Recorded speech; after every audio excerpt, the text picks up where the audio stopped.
सलग 5 टर्म विधान परिषदेत आमदार राहिलेल्या आणि शरद पवार गटाचे पुरस्कृत उमेदवार असलेले जयंत पाटील यांना या विधान परिषदेच्या निवडणुकीत पराभवाला सामोरं जावं लागलं। असं म्हणतात की उद्धव ठाकरे आणि शरद पवारांची नाराजीच यामुळेच जयंत पाटलांना या निवडणुकीत चांगलाच धोबीपछाड बसला।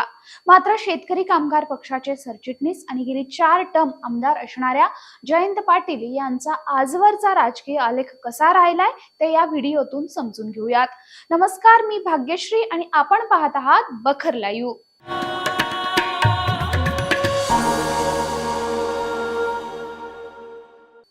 शेतकरी कामगार पक्षाचे सरचिटणीस, पक्षाचा एक मोठा चेहरा असणारे नेते म्हणजे जयंत पाटील यांनी आपल्या राजकीय जीवनाची सुरुवात अलिबाग पंचायत समितीचे सदस्य म्हणून केली।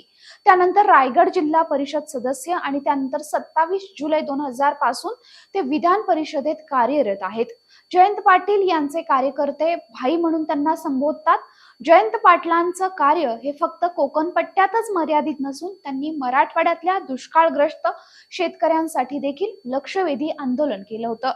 छत्रपती संभाजीनगरच्या विभागीय आयुक्त कार्यालयावर प्रचंड मोर्चा त्यांनी काढला होता आणि त्या मोर्चाचं नेतृत्व जयंत पाटलांनी केलं होतं।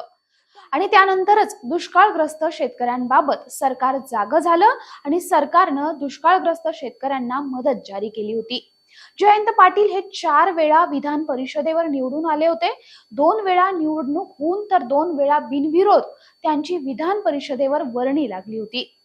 24 वर्ष त्यांनी विधिमंडळाच्या वरिष्ठ सभागृहाचं प्रतिनिधित्व केलं होतं। पुन्हा 5व्यांदा विधान परिषदेवर जाण्याचा त्यांचा प्रयत्न होता। राष्ट्रवादी काँग्रेसच्या शरद पवार गटानं त्यांना उमेदवारी देखील दिली होती।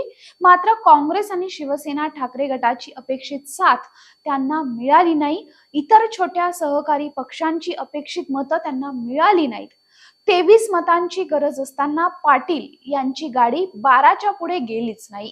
जयंत पाटील हे विधान परिषदेतील सर्वात ज्येष्ठ नेते म्हणून ओळखले जातात। त्यामुळे सर्व पक्षीय नेत्यांमध्ये त्यांच्याबद्दल एक आदरभाव होता।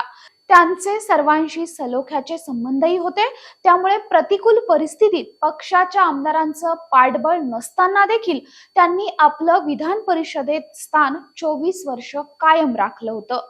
दरवेळी विधानसभेत संख्याबळ नसतानाही विधान परिषद निवडणूक जिंकण्याचा करिश्मा जयंत पाटील यांनी करून दाखवला होता।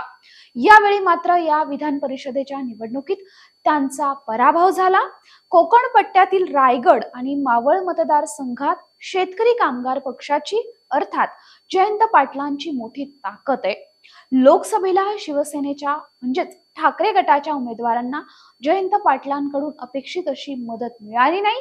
त्यामुळे रायगडमध्ये अनंत गीते आणि मावळात संजोग वाघेरे यांना पराभवाला सामोरं जावं लागलं होतं।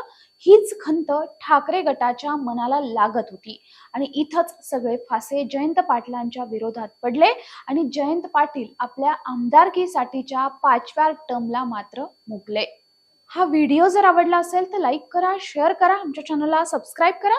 तुमच्या प्रतिक्रिया आमच्यासाठी महत्त्वाच्या आहेत, त्यामुळे कमेंट नक्की करा। धन्यवाद।